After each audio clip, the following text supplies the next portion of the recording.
Hello everyone and welcome to the Impact Play, impacting more than just gaming. I'm your founder and host, Muhammad, otherwise known as It's Yigu, and we are your one-stop news shop for the latest and greatest across gaming, tech, entertainment, sports, and even music. We are amplifying voices from those perspective fields and having their stories told here on the Impact Play.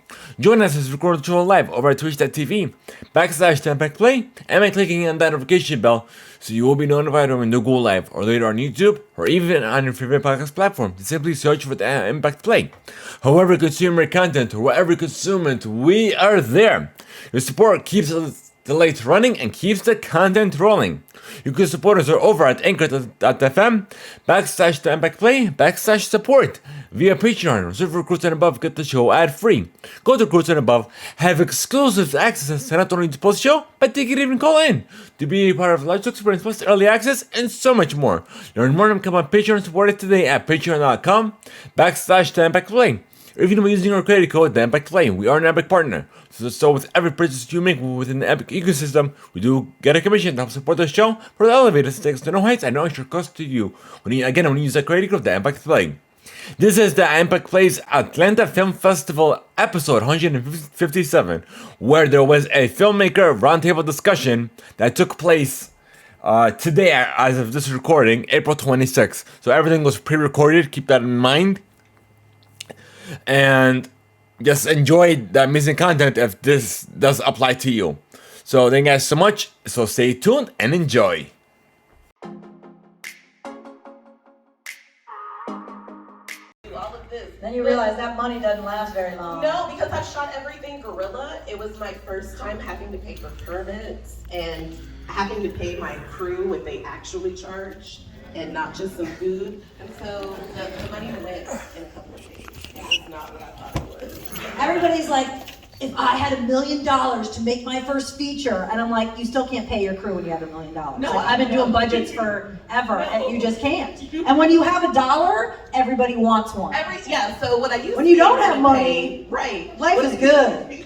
Yes. Oh my gosh, with the little budgets that I had, like I was able to low-key do just as much because I wasn't having to pay. I think we spent $35,000 on COVID protocol. Yeah. Because, yeah. We shot killed this. A lot we of shot it it in 2020, and so it was when COVID tests were still $225 per person, and SAG made us test everyone every single day. Yeah. And we had to pay for the COVID compliance officer, but we also had to pay them like a COVID fee of like I think $2,500 per day. Yeah. So yeah, the money went real quickly. There's a reason why there weren't a lot of independent films, like feature films made during the pandemic, because it was super expensive. Even big budgets. We were like one of 3. We were the only short though. Yeah. The rest were features. So the rest of you guys, so now that follow that. I know, sorry. So how, if you're willing to talk about money, but also how did you put a crew together because you didn't have $80,000? How did that go? And I guess I will go in order. Gio. So it was not $80,000. At the time, it was very like college student-esque kind of vibes. So it was probably in total like 600 or so, and that was crafty, making sure people got fed really good stuff, and having a smile and hospitality is like the OG thing at the top. And then also for our sound production design, which really came in handy towards the end.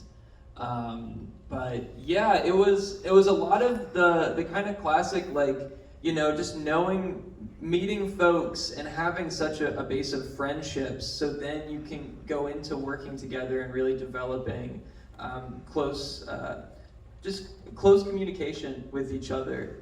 And for the most part, I'd worked with most of these folks before on their films, and I had contributed to their films as well. And so there was already kind of a symbiotic thing going on between all of us. Yeah, and that's super important, is to help other people with their films. Like, you might be a director, but maybe you produce, or you production design, or you do craft service. Flip some burgers for your friend's film, like whatever it is. But that is how short films in this town have always really gotten made, and it's super helpful. Madison, talk to us about yours. Yeah, so I'm in between these two, but definitely closer to Gio. Ours was probably around 6,500, and That was for a 2-day shoot. We did pay everybody, which makes me very proud, except for me. I didn't get paid, but one day I'll pay myself. And we were able to go SAG under the micro budget agreement, which if you guys are making a short film and want to use actors who are in the union, I really recommend looking into the SAG micro budget agreement. It's actually really flexible, and if you've got actors who are sort of willing to take whatever rate you can pay, they're sort of basically saying, I will work for what, for this rate that we've negotiated with the filmmaker. So super, super flexible. And I'm like Nina, like my goal is to pay union across the board, right? To be able to pay people what they're worth, more than they're worth. It takes your entire, but it is very, very expensive, right? You really start to understand why movies cost the millions and millions of dollars that they cost. But for me, in terms of building a team, I was really lucky. I did an independent film in 2017 where I met John O'Mitchell, who's become my constant collaborator. He and I were playing husband and wife. And we sort of started writing something together 3 days after we met, and it was the beginning of something really special. And so he brought to the table a lot of people that he'd met because he'd been doing sketches. He was working at Adult Swim. Like Gio's saying, it's your friends, it's people who have been on the ground doing this kind of work, and you slowly start to find people who are excited about the same kinds of stories that you're excited by. And I think it's important to realize that not every person that you love is going to want to tell your story, and that doesn't mean they can't still be your friend. But over time, as you meet more and more people, you really start to be like, oh, you know what? They love comedy like I do. They love earnestness like I do. They love color like I do. They want to be a part of these projects. And when you can build that enthusiasm and that passion, you can ask people to come in for a favor or for food, or as you work your way up, hopefully more and more money, until you get to the place where you can pay people exactly what they're worth and more. But I'm really very, very fortunate to have the team that I have, and I'm excited that they're all from Atlanta and that we can all keep working together and building up the community that's here. Excellent. And just so you guys know, sagindy.org. So if you have questions and you're too afraid to call Melissa at the real SAG office, sagindy.org exists so you can call and ask all the stupid questions. Like literally, that's what SAG created sagindy.org for, is for independent filmmakers to be able to call, ask questions, understand the contracts, realize what is truly in the contracts, because it might say $125 a day. That doesn't mean your 16-hour day, it really means an 8-hour day. And then oftentimes if you're paying them, there's pension and health, and there's payroll fees. But they can help you walk through all of that. And it's a great resource for independent filmmakers. Joshua, tell us about yours. Yeah, so my crew was very small. I'm closer to Gio. I had about $2 grand to make the whole thing. But we had literally 3 people, that worked on the production with us, and it was us kind of, the person whose house we shot the work in was also the person that did the sound design and the poetry. Like he mixed it for us. The guy who was on the saxophone in the film, he was also the one that did the score, and I was directing it, and I also DP'd it, and so it was kind of like it was all about like kind of with Gio, I'll echo that, and what you all are saying, it's just about relationships, friendships, and my friend Lauren, he was the gaffer, and I worked on some stuff for him and helped him with his screenplay that he had written something earlier in the year, and helped him kind of just really unpack the story. So he was like, dude, I couldn't have done that without you, so I'm gonna help you with your film, And so just being able to be there for your friends and being usable, I guess. I don't know what's the word I'm looking for, but yeah, just being open to doing other things outside of just, no, I'm the director, I don't do anything else, so yeah. Is that Lauren Dent? Yeah. I taught him high school biology, That's which awesome. is That's just awesome. a fun fact for everyone to know. And now you can guess how old I am. So what was the biggest challenge that you had to overcome, and what was the most delightful happy accident? And I'll start with you, Nina. So the toughest challenge and a happy accident. Yeah, so I mean, Well, we already know your happy accident, never mind. well, pertaining to the film, I think the biggest hurdle, like I said, was COVID. I was excited that I had this $50,000 to make a film. And then when COVID happened, more than half of that went to COVID precautions. It was a 4-day shoot. Like I said, we had to test for COVID at this time every day. One of the tests came back positive. So SAG was like, you have to shut the whole production down. And so for one day we shut it down, and the person went and got the different type of COVID test, which said she actually was negative. It was a mistake on the lab's part. And we didn't have the money to go in to make up that day that we lost. And so the film, I had this really amazing location scheduled for that day, and they said that we couldn't shoot there anymore because it was gonna be for other people. So in a couple of hours I had to change my shots, and I had to take, I didn't want to take any scenes out, but once I saw what we had shot, it actually didn't look good, and so I decided to just take those out. So yeah, COVID was such a huge hurdle. But I think that my happy moment was just seeing the film, and even though it didn't turn out the way that I expected it to, it was still just really beautiful and something that I was proud of. And everyone was talking about their friends, and so my friends have been helping me make movies since I was in middle school, and I'd never been able to pay them before. And so being able to pay everyone their entire rate for the first time in my life, all of that was just my happy ending. It was really, really cool to, even though I had lost friends, I got to see who was really down for me, and I was able to pay them, and that was just cool. So Gio, happy accident, something that hadn't planned that you were happy about, and your greatest challenge.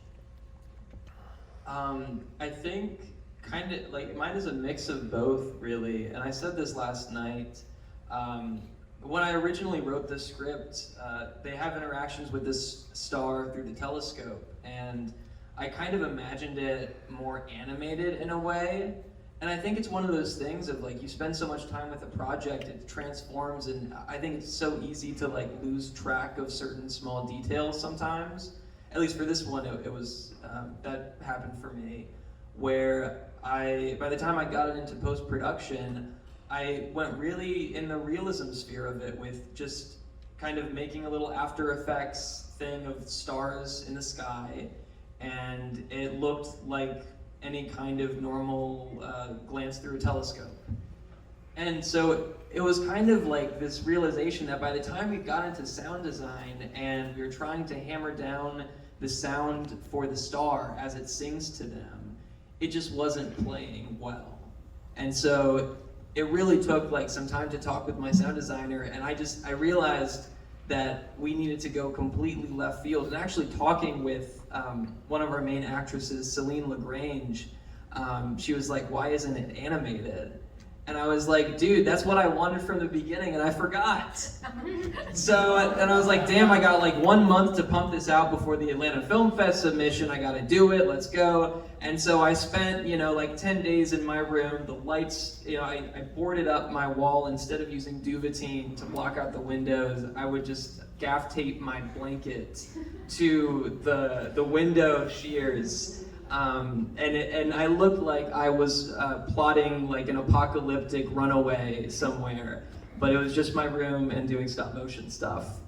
And so, I think that one of the toughest things was kind of reminding myself to always stay open and listen to myself. And it's just so funny how sometimes, projects get so stacked with so many different variables that coming back down to it, there's still these core ideas that we're really interested in exploring. And the best way to explore that was something that I was thinking about a long time ago. I just had to listen to myself.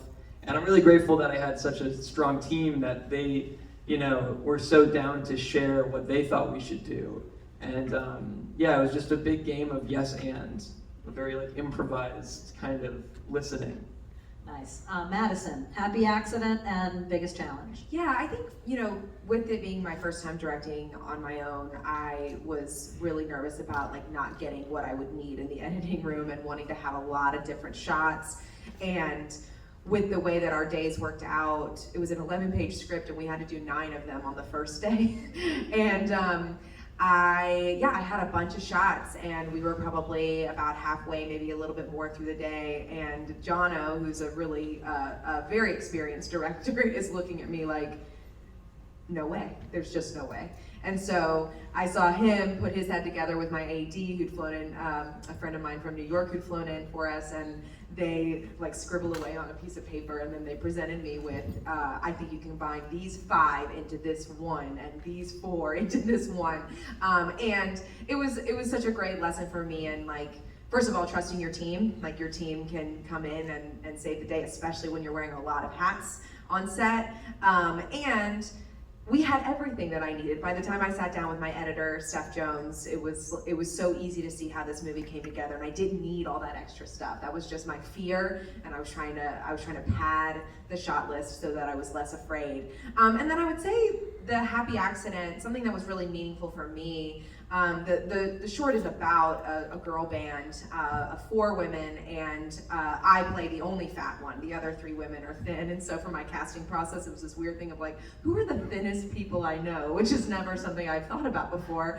But after I sent the script and we'd had a little table read, one of them, reached out to me separately, and she was like, I've never thought about any of this before. Like I read this and it rings so true and I understand so clearly, but I never ever thought about it. And since then, I see her posting all the time work from Fat Liberationist and Fat Politic articles, and she's really like paying attention. And as a person who's not fat, for her to sort of uplift people in those spaces and share that kind of activism is really meaningful to me. And it just sort of illustrated for me, I wrote this for myself, right? It's very specific. It is very true to my experience, but I actually think that when you get that specific, that's sort of the opportunity for empathy to seep in. When you really drill in on a human experience that is so specific, that's what feels the most human, and people can find their own way to connect to it, even if it's not their direct life path, and that was really special for me. Yeah, that's fantastic. And also, not to diminish that point, but to go back to your AD point, this is why you need good ADs when you're on set, because an AD doesn't just stand there and go, we're losing light, we gotta go. They're not just there to order you around. A good AD should think like a director and understand how to tell you how to combine your shots to move faster, because every director, it doesn't matter whether it's $100 million movie or a $0 million movie, a $1 movie, you never have enough time and enough money, and directors always want to shoot more than what we have time for. And having a good AD, like, you always get to that lunch and you're like, shit, I haven't even gotten 1/4 through my shot list. How am I possibly going to do this without ruining everything? And those are the happy accidents as well that really show what a really great first AD is. So if you are a director and you've got a friend making a movie, maybe consider being an AD. They don't want to hear how you direct it. You still have to be thinking about how they direct it, but it's a really great way to help you get what you need on your day. All right, Joshua, tell us a little bit about your happy accident, if you had one, and biggest challenge. Yeah, man, that shoot was equipment malfunction galore. We shot it in 2 days, but in those 2 days, we had camera issues, we had Steadicam, gimbal issues. We shot somewhere in a park, and we had some of the owners, kind of do some things, and so it was just one of those things where I had to just kind of like fight for the film, and really just believe in it, and also just like problem solve and not give up on the film. I think a lot of times, people are seeing you struggle and you're watching you and you're just like, I should just don't tell them, you know what I mean? But then it's like, no, we're out here. You know what I mean? We're out here. We have options. We have choices. Let's do this. You know, and I think that was one of those things. It was one of those shoots that I'm glad we stuck with it. You know, and didn't like postpone it to another time because I don't think it would have gotten done if we had. And so yeah. Excellent. Well, we're almost out of time for the first group of filmmakers. We actually kind of are, but I talked a little bit about the beginning and I got time at the end, and I run this place, so I can do whatever I want as long as you guys stay. All right, so parting thoughts. Is there something that you haven't talked about in your Q&As? Or that you want to tell them about your film? Obviously, if you haven't seen the films, they are available virtually, so you can go into the virtual catalog and watch everything if you haven't seen them, and I recommend that you do. But is there something that you'd like to talk about your film or experience before I kick you off stage and bring the other ones in? How about words of advice? I mean, you talked about, Joshua, like never giving up. You know, and I think yesterday in our panel with the Kodak thing, Gio, you were talking about how like your film, you don't know what happened to the film, but it didn't process right, and it was kind of a disaster, and yet you found a way to make that work. And then you went on to win the 100 Feet of Film contest with the film that came out poorly, you know? So, I mean, he could have given up and just said, screw it, I don't know how to make this work. I'm not gonna even turn this in, you know? And you sought through that, you know, that turned out to be a happy accident, you know, you won the competition. So talk a little bit about, I guess, never giving up or advice for filmmakers who are trying to, you know, persevere through their first project and, you know. Is everyone in here a filmmaker? Raise your hand. Dope, that's amazing. I mean, yeah, it's just never giving up. Like I said. But how do you get to that mindset? Because everything is shitting on you, and you're like, how do I go on? For me, I flipped the script in my head, and I found that I'm not religious in any way, but gratitude is a thing I never I was like, why are you grateful? You work for that shit.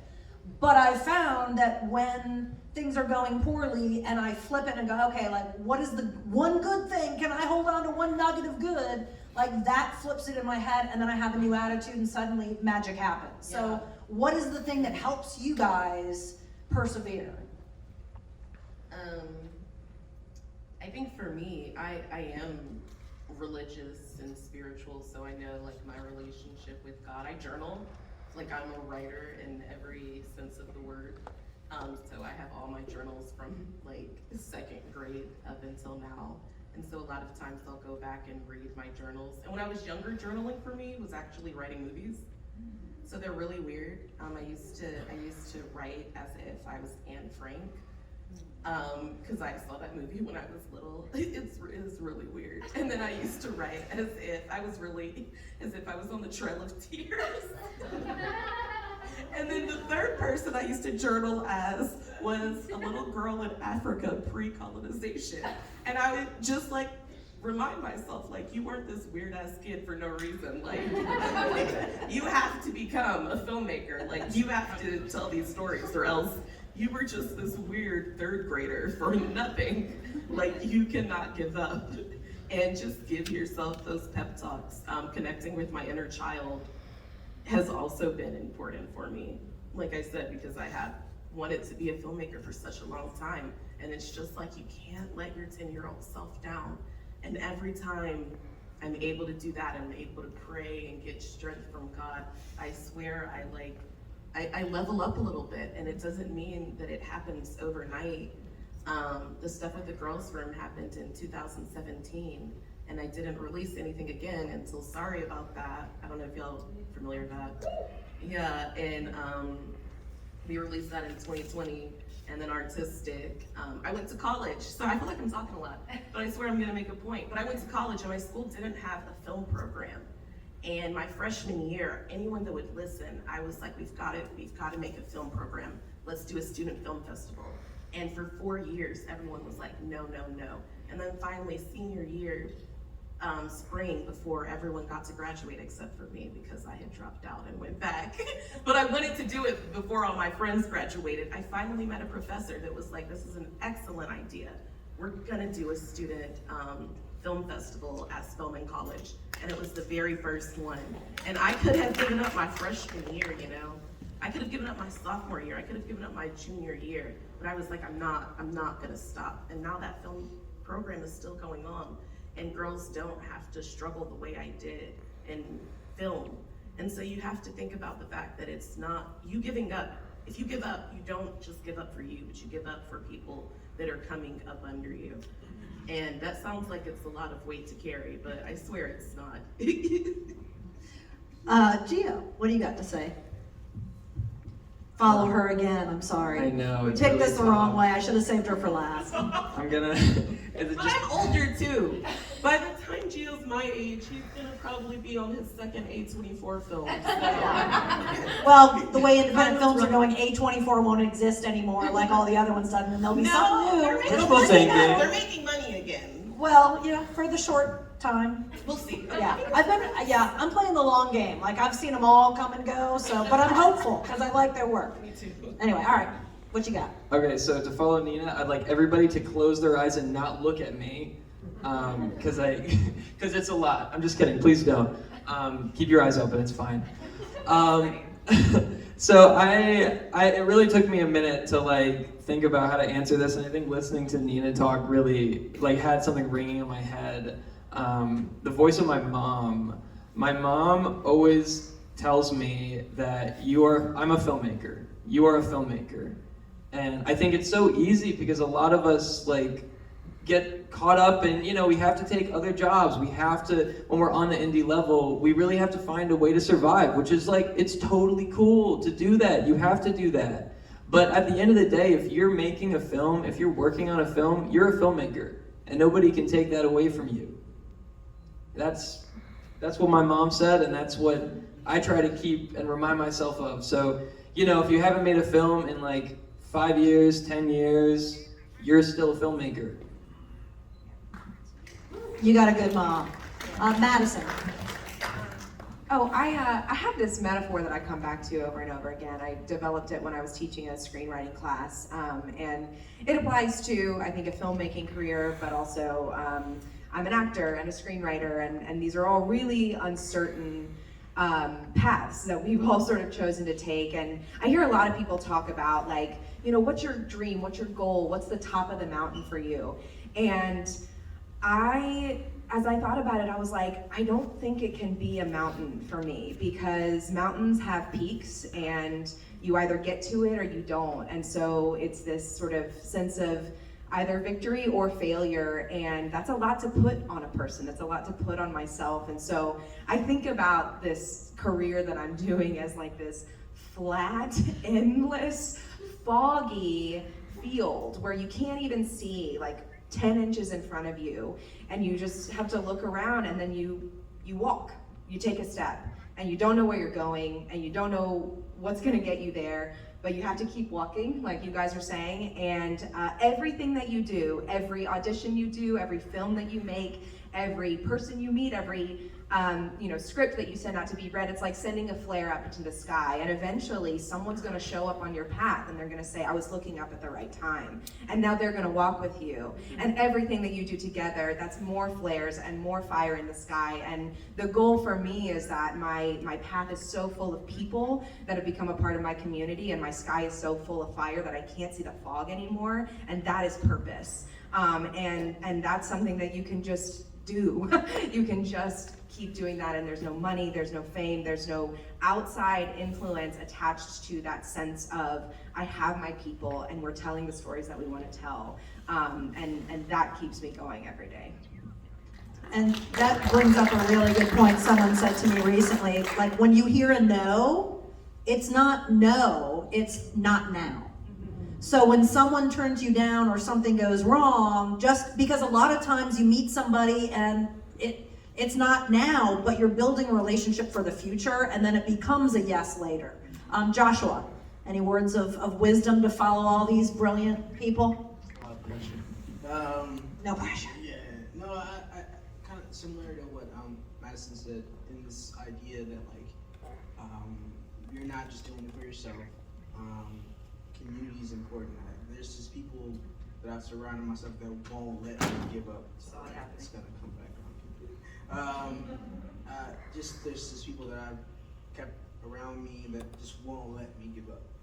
You know what I mean? That they're just as committed to, you know, me going after, you know, my dreams and ambitions that, you know, as much as I am, and even if I have those moments where I'm like, you know, it's an imposter syndrome, like, do I really belong in this space? You know, are these, you know, is this all just fake? And it might all be fake, but at least just do it well. Like, you know, it's, and so just having, you know, people around me that just are constantly trying to, you know, show support and won't give up.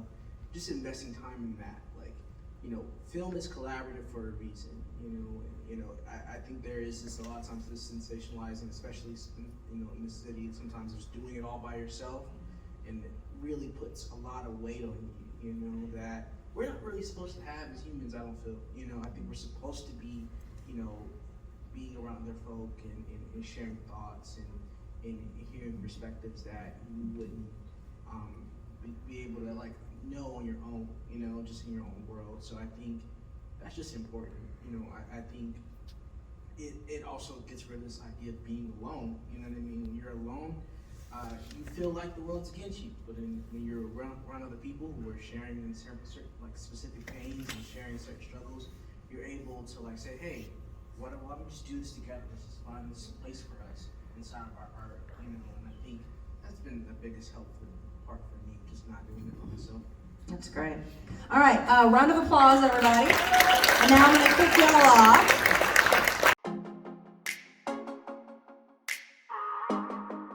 He can't have sex. Whether it's erectile dysfunction, whether it's just something in his head, he doesn't know. So basically the film is this weird horror sex comedy about him trying to find out why he can't have sex, and does he? I don't know.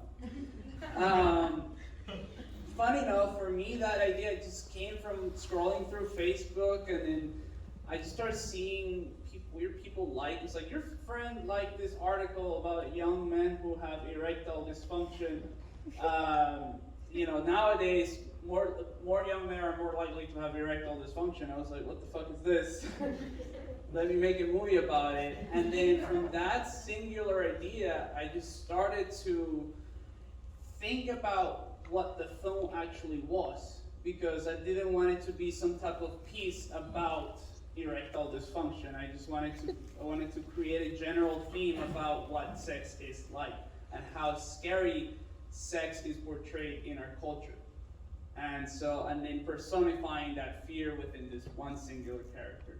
So that's how I started just constructing the actual story of the film. Excellent. So Lev, yours is Free Noir Papillon.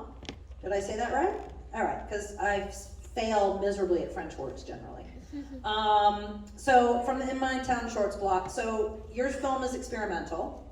Tell us a little bit about you as a filmmaker. I haven't seen you in a couple years because we haven't been in person, but I remember your face for years sitting out in the audience. So when I saw that you got into the festival, I was super excited because I have seen you forever talking to filmmakers. Tell us where this idea came from and a little bit about yourself as a filmmaker. Well, thank you, Linda, and thank you everybody here and everyone on stage. I wasn't one of the people who grew up wanting to be a filmmaker. I did have a pretty visual childhood in terms of visual arts. My family encouraged it.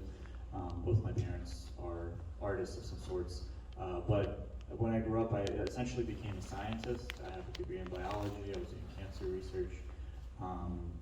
But you're supposed to save the world, not make movies. I keep meeting these people who are like, I was going to Emory and I was about to be a doctor, but then I decided I wanted to be a PA in film, and I'm like, no! Well, I didn't really want to be a PA in film either. What I realized, and this is while I was still in college, and I think this is, again, not to skip questions, but I think this is something that I very quickly realized was really important in deciding that I wanted to do filmmaking. And I tell this to people in general, is that on one hand, I realized I had a passion for it, right?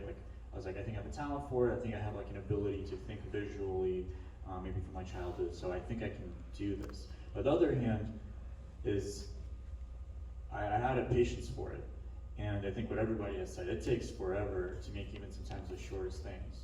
And so I think that the combination of passion and patience is super crucial, because you have to be willing, unless you can pay everybody to do everything, you have to have the patience to sit with your work and really figure out what it is before you shoot it, right? You really have to spend a lot of time, and I'm somebody that takes a lot of time trying to understand why I'm making this, because Linda's right, like, at the end of the day, like, I don't really believe that, you know, like, all of this can change the world. Like, I think it's very important that I think of film as cultural labor, right? So there's a lot of different laborers. There's, you know, cultural labor, there's educational labor, there's care labor. So this is just one form of labor, and I don't think it's any more important than any other form of labor.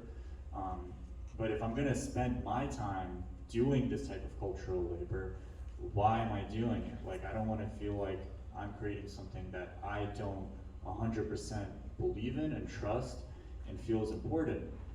And so when I decided to become a filmmaker, the thing that I decided to keep in the back of my mind, and I always come back to it, is because I realized when it came to science, a part of me, like, I was like, I want to win a Nobel Prize or something like that. You know what I mean? Like, it's like not a great, you don't want to work from that premise, which is also like impossible. But with filmmaking, I was like, no, I think this is going to make my life more interesting. And it really has. I mean, everything about my life in the past, you know, I guess 7 or 8 years has been a reflection of me deciding to do this form of labor, because it brought me into a lot of different communities. Because again, I don't like the idea that if you're a filmmaker, you're just like in the film world and that's your silo. I really believe that if you want to be fulfilled in whatever you do, but for me, filmmaking, it is your ability to engage with the world around you. And so how this film comes about is my friend Faye, we've been friends for a long time. She's a great dancer, and again, when I moved to Atlanta, I was going to be just in the film world. I was like, let me meet dancers, let me meet painters, let me meet people in every different type of, you know, organizers, activists, whatever. I'm just curious about people who are really, again, passionate about what they do and also have the patience for what they do. And so Faye is a dancer, and we wanted to work on something for many years. It just didn't come together for a while. And then I was, in 2017, I was in Ukraine, and I'm from Ukraine, and I was visiting my grandmother, and she had just turned 70 at the time, and for me, this was like my first time back in Ukraine in like, I don't know, maybe a decade, and it was a pretty cool opportunity to reconnect with her, and I also ended up making a documentary film about that experience of reconnecting with my grandmother. And at the time, I was also reading a book called A Woman Born by Adrienne Rich, just sort of about childbirth and motherhood and sort of the really fucked up ways our society treats that experience. And so when I came back to Atlanta, Faye was like, I'm pregnant. Well, it wasn't me, that wasn't me, sorry. She was just like, hey, I'm pregnant, like, just so you know, what she found, yeah, no, she has a partner, Andrew, he's great. What she found is that a lot of people, artists, right, as soon as she said I'm pregnant, all of a sudden stopped hitting her up, you know, to like dance, to perform, like all of a sudden she became like, oh, well, you're this thing now. You're not, you know, how are you gonna dance as a pregnant woman? Like, yeah, I don't know, we don't trust it. So I was like, well, I just made a movie about my grandmother, who's old, I mean, you know, relative to a baby. And so I was like, well, what if I made a film about, like, so I just made a film about reconnecting with, like, my ancestry and my roots and my grandmother. What if I make a film helping, like, I don't know, create something about a new life coming into this world in a very crazy time? And so me and Faye created this, I was like, hey, do you want me to just start filming you? And she was like, yes, everybody, no one wants to work with me right now, I want to make something. So we started working together. I was documenting her, you know, going to her ultrasounds and her appointments with her doula, and you know, for her it was really important because she wanted to highlight, you know, and our blog, by the way, is really good. I think it's really well curated if you can come on Wednesday, because it has a lot of themes that work off each other really well, especially with maternal mortality rates. And so for her, Georgia being one of the highest mortality rates in the country, being, I think Georgia is #1 right now, and higher than Ukraine, by the way. It says something, especially for Black women. So she wanted to make sure that that's like something she wants to talk about. She wants to talk about how dangerous it is to have children, you know, the lack of care for women who have, you know, become mothers. So I was like, yeah, I'm all in for that. Let's just like start filming. And we created sort of, I guess you could say, like a documentary trailer. It was like a 5-minute short that kind of encompassed what we had done. And I was there when she gave birth. It was like a natural water birth in a hospital. And so I was kind of there for a lot of things. And that 5-minute trailer got us a grant from Film Impact Georgia, which you know, so definitely check out their grant cycles, support them, go to their events. They have a lot of resources. They're awesome. I know multiple filmmakers in the local bunch. If not, we're funded by them, at least got some kind of support. And so that all being said, we got the money, and then COVID happened. And so this film that we created was us pivoting and being like, okay, we're not going to do what we originally planned. What can we use the money for that we wouldn't be able to create without money, essentially? Because I can always pick up a camera and do documentary on my own, more or less. I can't do what we did with our film without any money. So that's kind of how the film came to be, is and I can talk more about those details, but it was her exploring her second pregnancy. The name of the boy is Free Noir Papillon, which is what the film is named after, this Free Black Butterfly. And it was her reflecting on what it means to bring a new boy, a black baby boy, into the world in 2020 especially. And you know, whereas the first experience was this really joyful, positive experience, the second one was actually a lot scarier and a lot darker, and she wanted to figure out, how do I process all of that in something that, how do I turn all of that into something beautiful? And so I was like, well, let's work on that together, and I think we did something really great. So that's the long answer to all of that. But that's a great answer. Also, I just saw Yeah, Christian Christian's came in. here. Oh, Christian, get up here. Get up there. All right, so this is Christian Jones, Glitter Ain't Gold. Great film. I really, really, really enjoyed it. I don't pick Winner, favorites, top but it was my favorite. I'm sorry. I try not to pick favorites. I say it every year, and I always pick a favorite, and that was a favorite. So Christian, and I think you went to South by Southwest too. Yes. And you got like an honorable mention or something because of how badass your film was, right?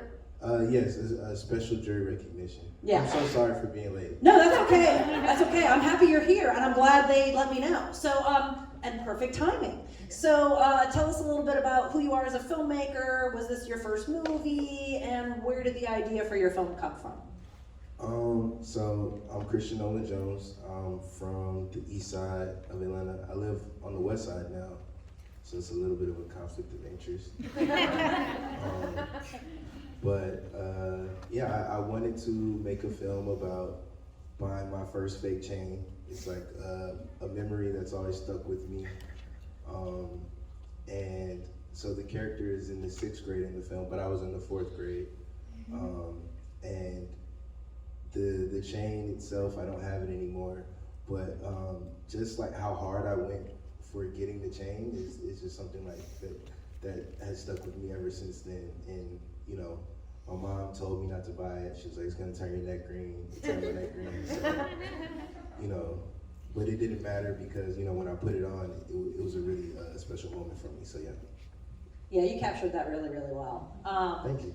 So, talk a little bit more about who you are as a filmmaker. Like, is this your first film? And if not, is this kind of where the style, you know, do you explore your own experiences, or are you looking for outside influence?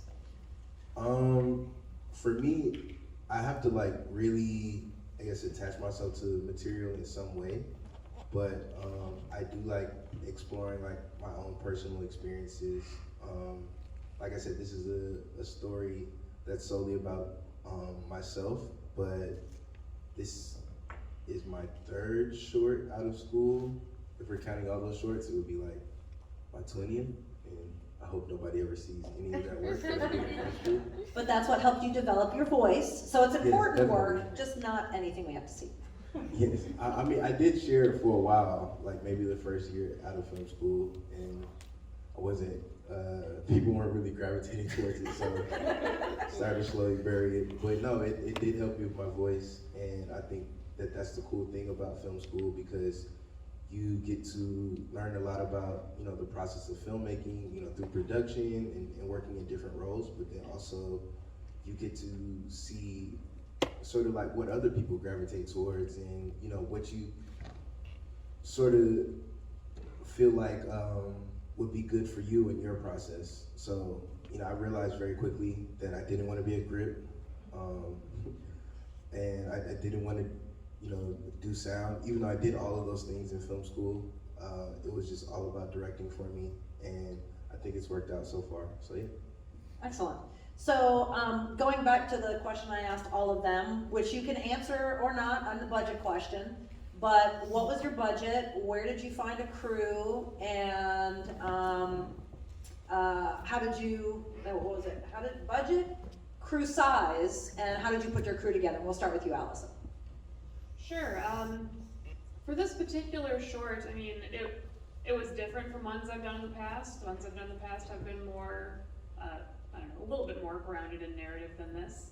So this one had a pretty small budget. It was really a few rolls of film, getting it, I bought the materials to process it myself, so like all those supplies, and I bought the chemistry, and then I got it scanned, and all in all, it was well under $1,000. But there are ones I've made in the past that were closer between 2 and 3.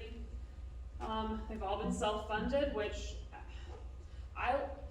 self-funding is, I like it because you have the, if you can somehow scrape it together, you can do whatever you want. You don't have to wait for anybody's approval. You don't have to trust anyone else to like it. You can be like, yeah, I know. Like, I don't care if it's weird. I like it. But on the other hand, then you're funding yourself, and that's tough.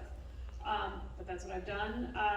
Again, as I said, I work with a group of maybe like 6 filmmakers. A few gravitate more toward writing and acting, and then there are a couple of us who direct, and then maybe 3 of us who are like really into 16 millimeters, so we all just kind of help each other in various ways and do it for free, and it's a really special group. And if you can find a group of friends like that who are willing to help you, if you're really helping them, that's a very special thing.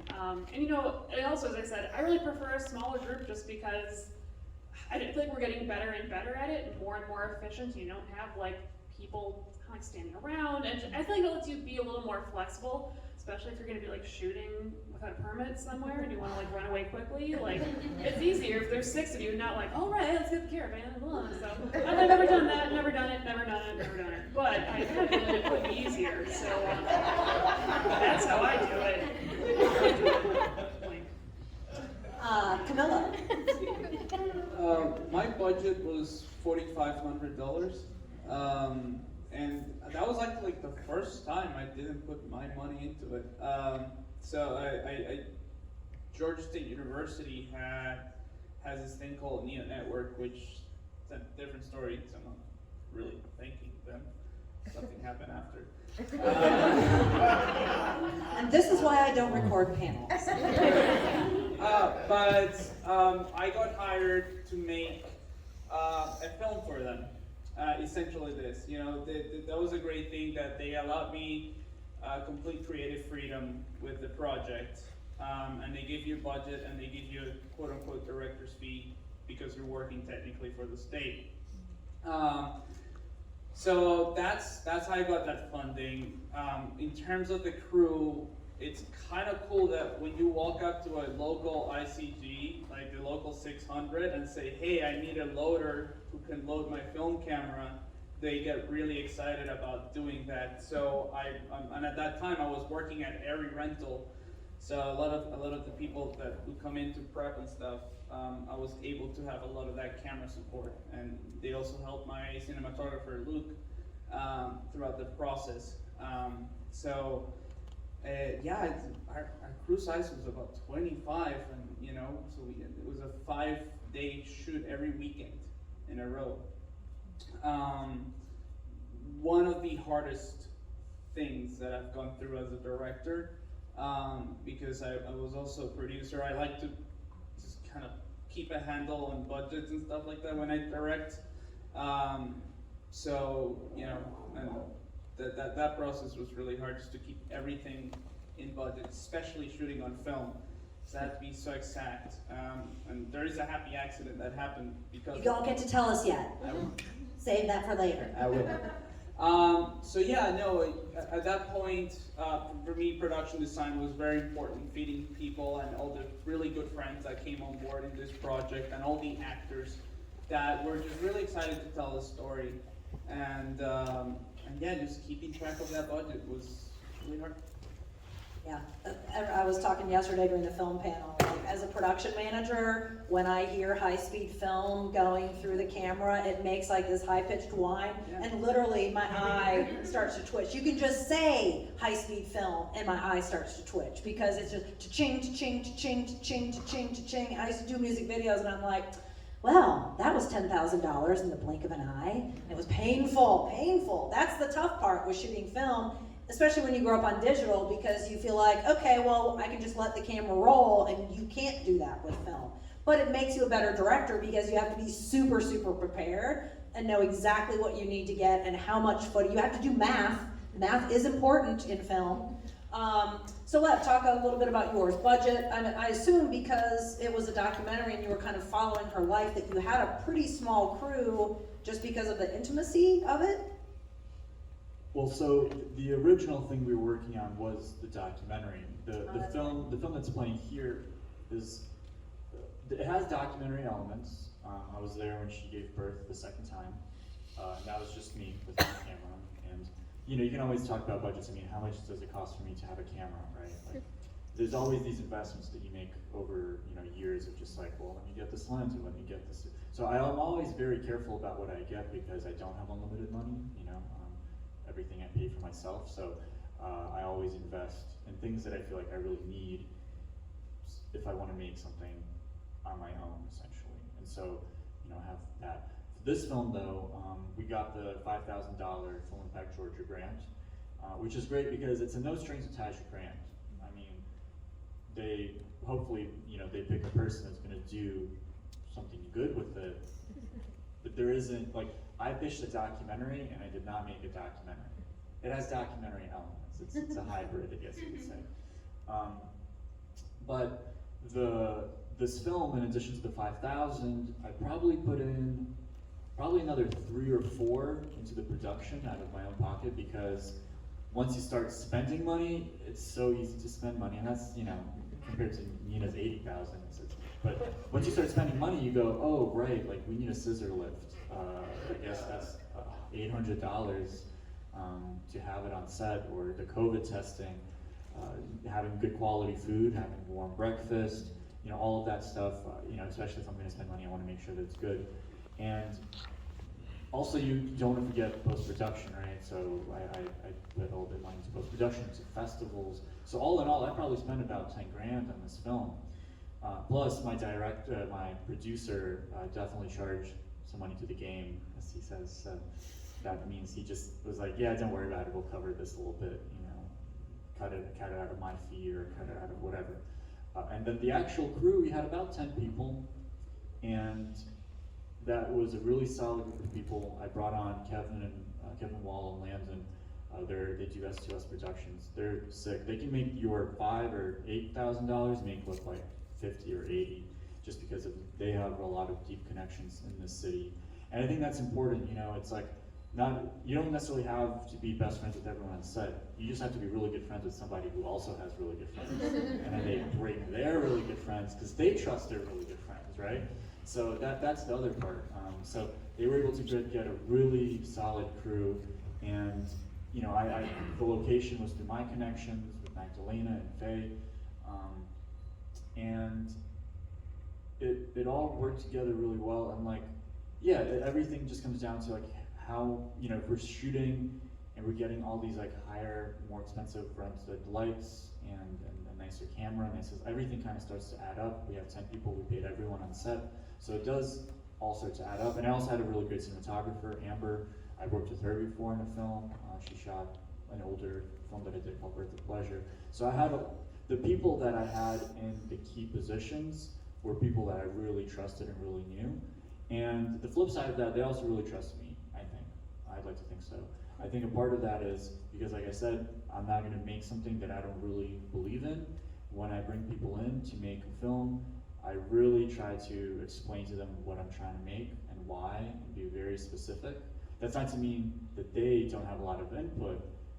The input just has to come from like the source, right? The core. If I can really communicate the core, then all the money, all the budget, all the people, everything can kind of like serve that.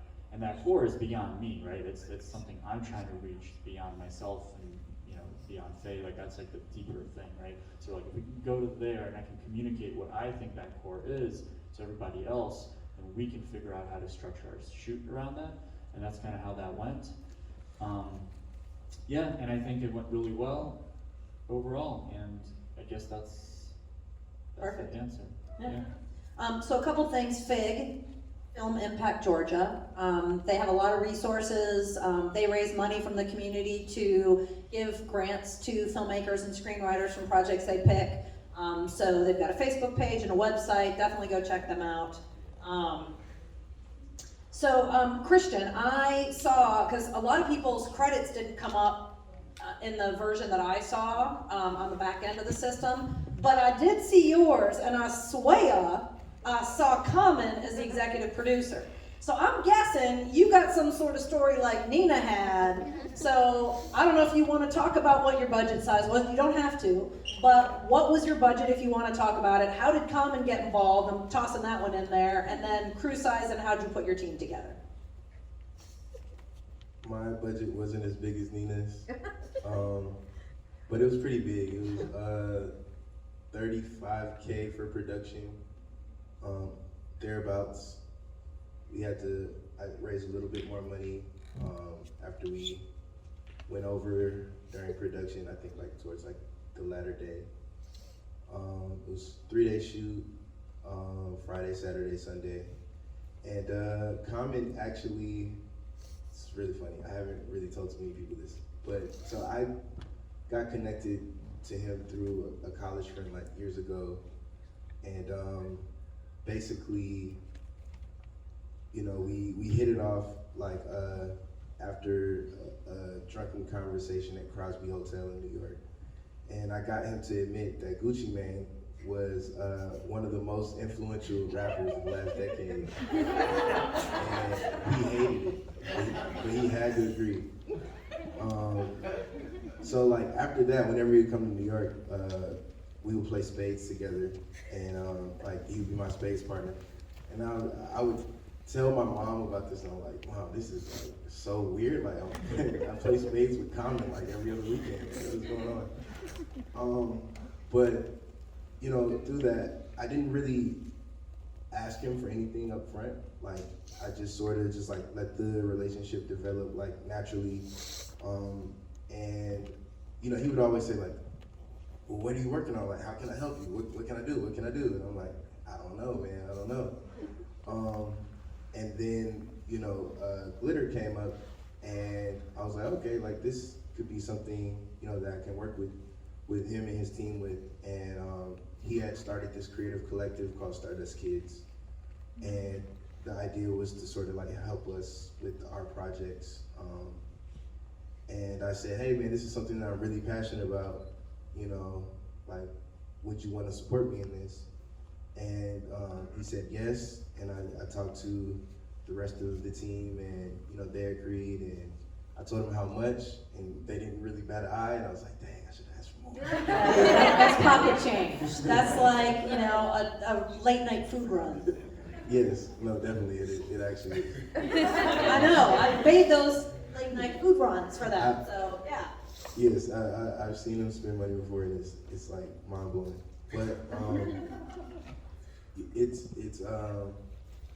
really cool because it was like sort of the best of both worlds. Like I got this person to sort of like fund this project, and then at the same time, like right before I got on set, I was like, you know, you've been kind of hands off. Like I want to sort of like bring you into the fold more. He was like, I mean, you guys know how Common talks to me. He's like, Christian, I support you, bro. It's all good. That's a terrible Common impersonation. But, love, peace. I don't really know what I'm saying. But so yeah, I mean, you know, he was like, you know, I'm just happy to be able to be a part of this in this way. And, you know, Stardust Kids, they've been like supportive every step of the way with the project. And you don't normally get that out of investors, you know.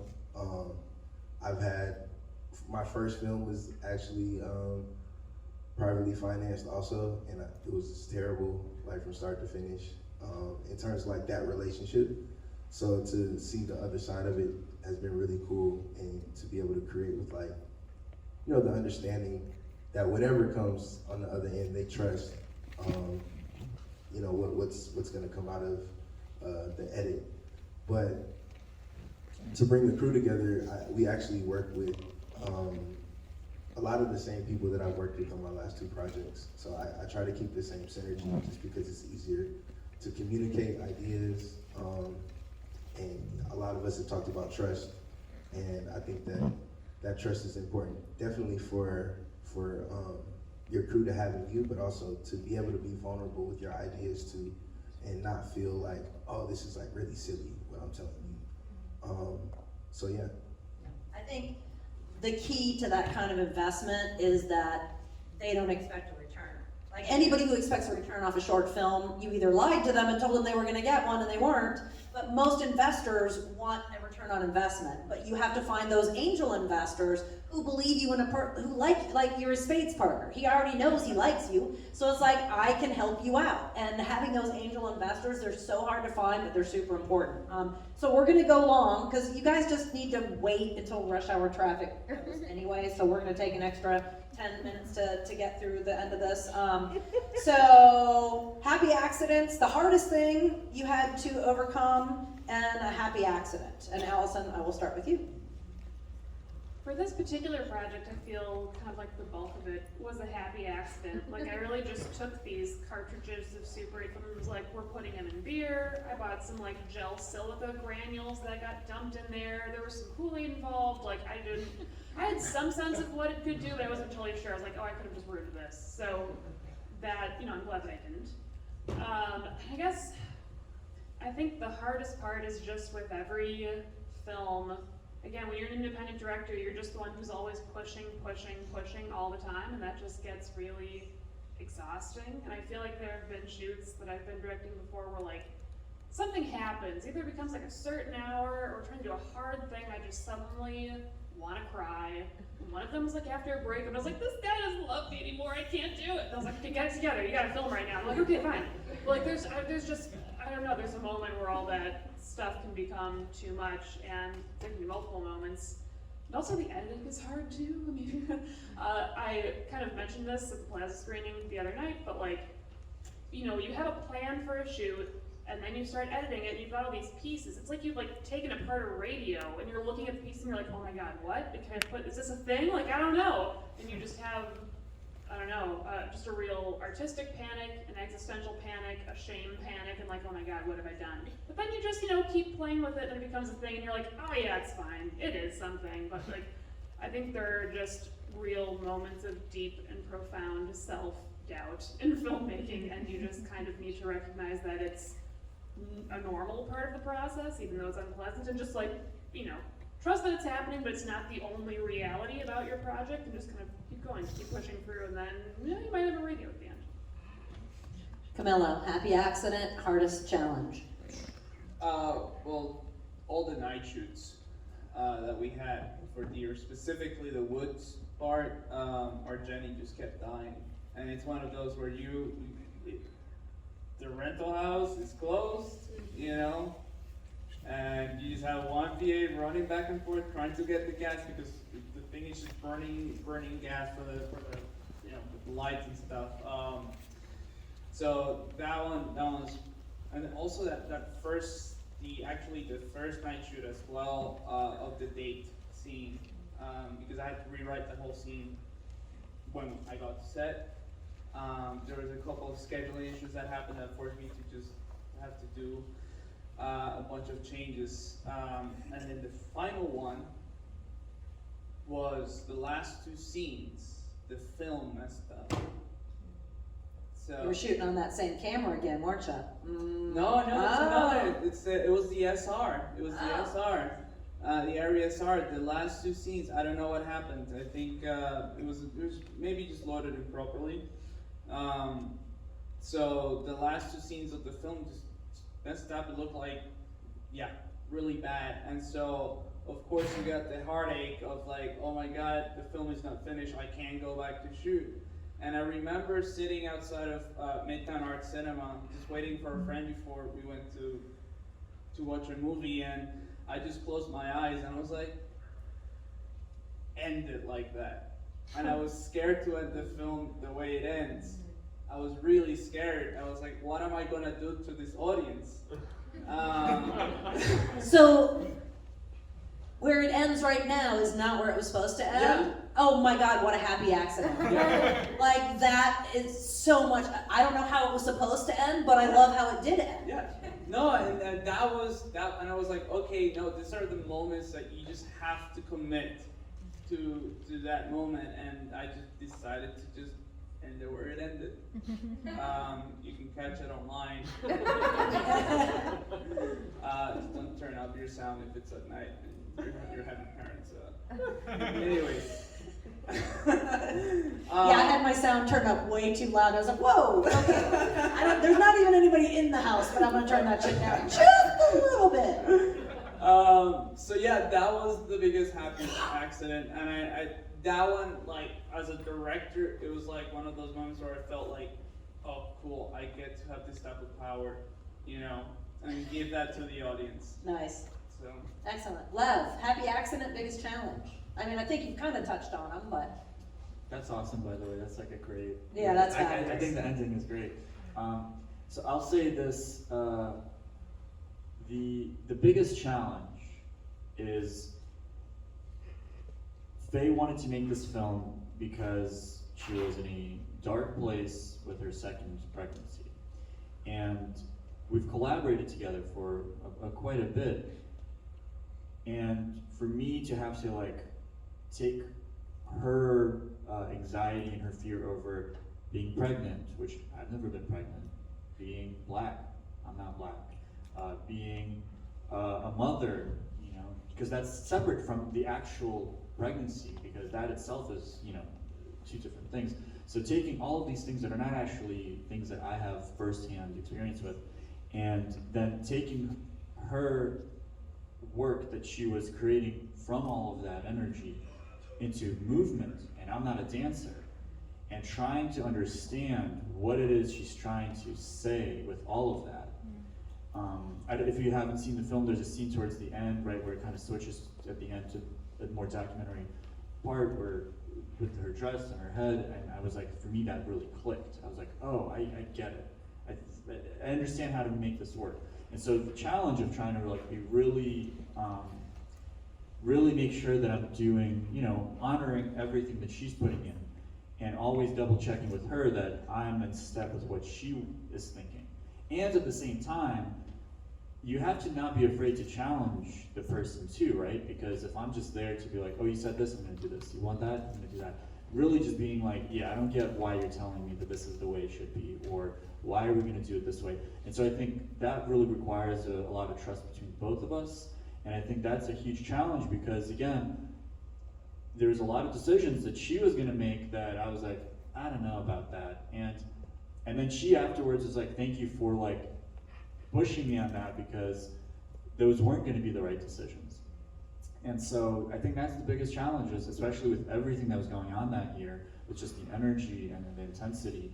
And so I'm really grateful for our friendship and our collaboration and our ability to work in this way, and for her ability to trust me, and also I'm trusting her to, you know, to be able to do all of this. Because at the end of the day, the other biggest challenge is she's 8.5 months pregnant, dancing in the film. Like, she's voguing, she's, you know, dropping, like, it's intense. So that's, for her, probably the biggest challenge is dancing 8.5 months pregnant.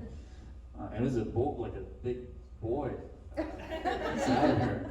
So that was probably the biggest challenge. The happy accident, I mean, one, I guess, she said it on stage, her baby was an accident. They weren't planning on having a kid, so that's a happy accident. But more on set, I'll say that we had this plan. We wanted to use greens, and we're like, that's just gonna be so much money, and that's absurd. and we were filming at B Complex in Atlanta, you know, Zelda's Bamboo, and I was like, Magdalena, can we just like, I mean, is anyone gonna be mad if we start cutting down the bamboo? She's like, no, you're doing them a favor. They hire people to cut down the bamboo. So we just start taking hacksaws, we just start cutting down all the bamboo, not all, there's so much bamboo, but we start cutting down tons of bamboo all around B Complex. And she's a welder, was wearing her welding shop. I'm like, can you just start welding metal bases that we can just like skewer all of these bamboo pieces? She's like, sure. So I think that's like visually just like a really cool part of the film is just all of the greens and the leaves and the bamboo. And that's just us like that moment just starting to cut down all this bamboo around the shop and like sticking it on metal spikes, which also made it super easy to move. It's super light, it's bamboo, so you can just like reshuffle it around the space. And so I would say though that's the other little happy accident. Excellent. Christian, hardest challenge, best happy accident. For this project, it was actually like way easier on set than any other project, which was super surprising. I just kept waiting for something bad to happen, because that's what usually happens on film sets. But I think for us, the biggest challenge was the post schedule, because we shot it later in the year, and we were trying to make deadlines for festivals. So, you know, me and my editor, we would get together probably maybe 4 out of the 7 days of the week. Like I would be at his house maybe like 3 hours. We would just both be going back and forth from the board. His name's Chatham. But yeah, that was like really tough, just to like not know like if any of the work that we're doing was even gonna matter. Like, are we even gonna be able to get into a festival with the work in progress cut? So, and then afterwards, we screened it like for like maybe like 5 friends after we submitted it to Sundance and South by, and then we went back to doing it again. And at the same time, like I was in and out of the city also. So like whenever I would come back to the city, I would go straight to his apartment and we would just work on the edit together. So that was really, I guess, like a grueling post schedule. And I would say that the happy accident was maybe like, it was like 10 days before we were about to shoot. I found out that I had COVID. So, yeah, so I had to call my producer. I'll never forget that phone call. I had to call, she was actually with me like maybe like 2 days before. Oh yeah, you were everybody's friend. we were in the car like doing a scout for like 2 hours, and so I had to call her and tell her, you know, that I had COVID, and you know, that was like a rough phone call because I didn't know like how it would be received, that we would have to push back. But actually everyone was like super supportive, and it worked out a lot better in terms of our schedule. And we were able to like retain, I think, maybe 90% of the cast and crew. We did have to schedule like a pickup day for the scene that we had with Uncle Duke, like the driving stuff. And that was supposed to be a super simple day, and it turned into, it was supposed to be, we told people like, hey, you know, it'll just be a 5-hour day. It turned into this super long day. But everybody was committed, and it worked out for the better. I think like actually taking that scene out of our principal schedule just made it so much easier for the rest of the crew. And there would have been so many, you know, different variables had we shot that, like with everything else, because it is car stuff. And you never know, like with car mounts and things of that nature, so yeah. Car stuff always takes a long time, and never tell your crew it's only gonna be a half day, because I don't know how we do it, but a half day always turns into a full day or more. So I don't even bother telling people that anymore, because I know it's just a lie. Even though we've all agreed it's only gonna be a 4-hour shoot, it always turns into 10. So we're way over, and I know they've gotta come in the next few minutes. So closing thoughts, either a closing thought about your film or advice to a room full of filmmakers. What advice would you give them that they haven't heard yet today? My advice would be to. I'm so sorry. No. Sorry, we have an order, I should have said Allison. That's all right. Yes. I guess my advice would be, this is hard to do with filmmaking because you need, the help of a lot of other people, and you probably need a lot of money, and there are so many variables that make it hard to do, and I'm going to recommend that you do. But I feel that I have made my best work when I've been able to have sort of a flexible, creative, open, and playful space for the shoot where you have enough time to be like, you know what, let's just try this, or like, let's see how this goes. I think that we plan films and say, oh, this is so important, I have to do it for these reasons. And those reasons are totally true and important, but also like, the more you're like, it's gotta happen this way, like the harder it is to make something good, in my opinion. Creativity comes when you're able to be kind of open and relaxed and just have like a see what happens attitude toward the project. So anything you can do to grant yourself some amount of openness and playfulness is, I think, a good thing. It's been good for me, I think it's good for you too. Absolutely. Camilla. For me is look at everything as gold.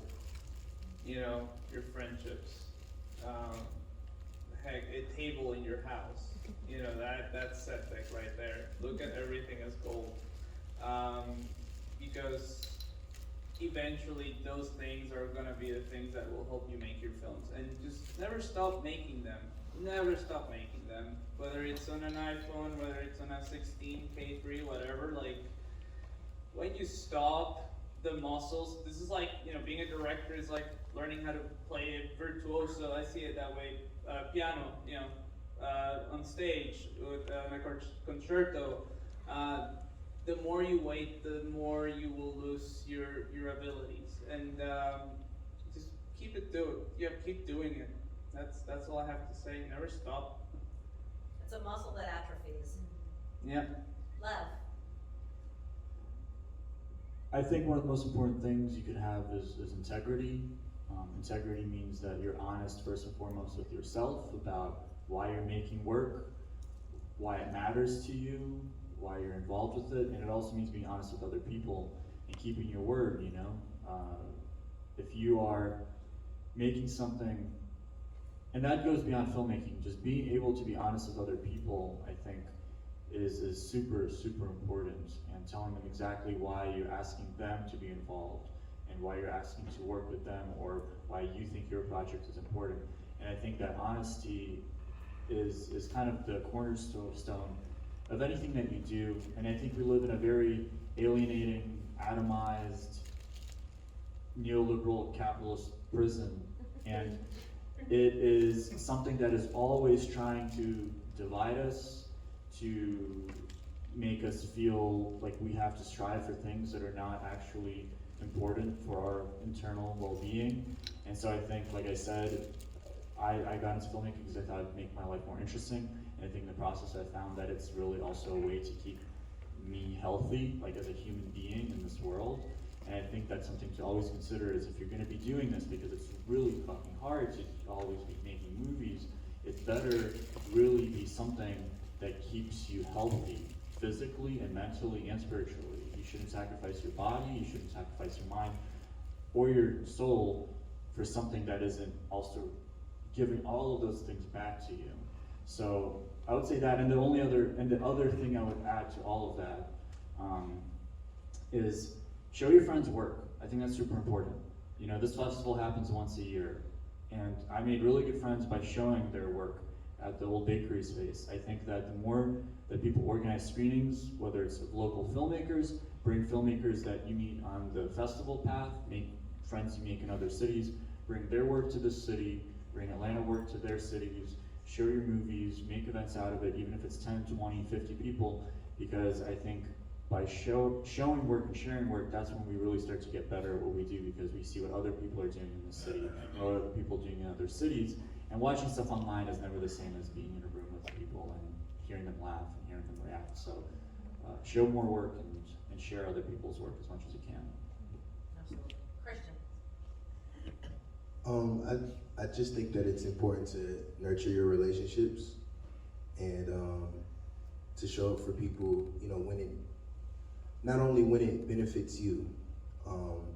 That is something that I really sort of like got out of this project, because a lot of the people that I've been working with, that I work with on the project, I've been working with since like my beginnings in film.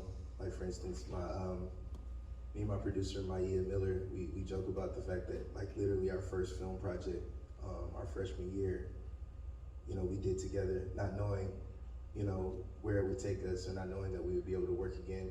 But I think that we're able to work so closely because we are friends, and we do show up for each other, in different ways outside of, just filmmaking. So yeah, nurture your relationships. Excellent. A couple quick things. So tomorrow, the 3:30 to 5 panel is media services. So we all know Movie Magic, we've all heard of it, it's expensive, most people don't have it. The big problem with Movie Magic as an independent filmmaker is you can budget, but you can't actualize your budget. So you can spend money, but there's no way to track how much money you spent. But Showbiz Budgeting does all that. I've used it for independent films, a lot of TV shows and commercials, and small production companies use it. So it's great software. They also have new software that allows you to schedule, and new software that allows you to put in shot lists and storyboards. So we're going to walk you through software tomorrow. So if you're looking to be a producer, production manager, or just somebody who wants to keep track of the production side and the money side, this software is inexpensive and a great alternative to some of the other ones you've heard about, and has more functionality for a little bit more money than some of the other lower end stuff that you may be using. Thursday, we have People Store talking about influencers and all the different ways that the media landscape is open to filmmakers. And then Friday, we have the In My Hometown short filmmakers. So everything this week is 3:30 to 5 except Friday. So Friday, we're 4 to 5. So just keep that in mind. I know, rush hour traffic, 4 to 5. I know. But come early, get a bite to eat, hang out, go see the movie Friday night, because it is closing weekend, so there's enough to keep you busy. Thank you to all the filmmakers, and you guys as well.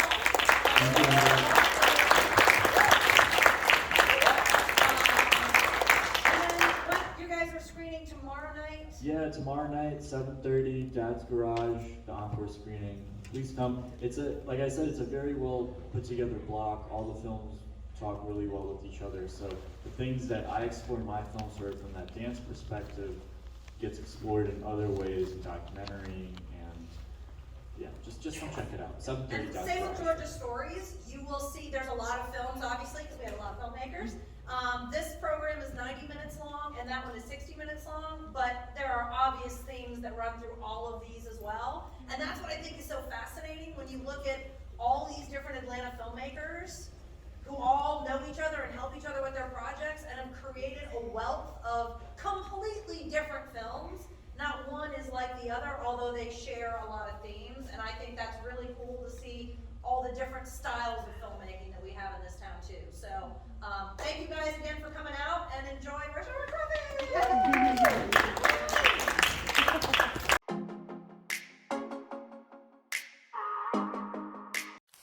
Thank you guys so much for making us a part of your day. We should join our community server over on Discord. Sure to enter exclamation Discord and chat now. Guys, we're trying to unlock subs and we need your help. Share the channel with your friends, your family. Like if you must, because every little bit helps us achieve our goal even closer. So leave us a review, just rating on your favorite platform. Thank you guys so much. If you guys are interested in sending us free email, let us know your thoughts, your feedback, and it might, who knows, it may be read on the show, even a special read email segment of the show as well. So, have a good one, and until next time.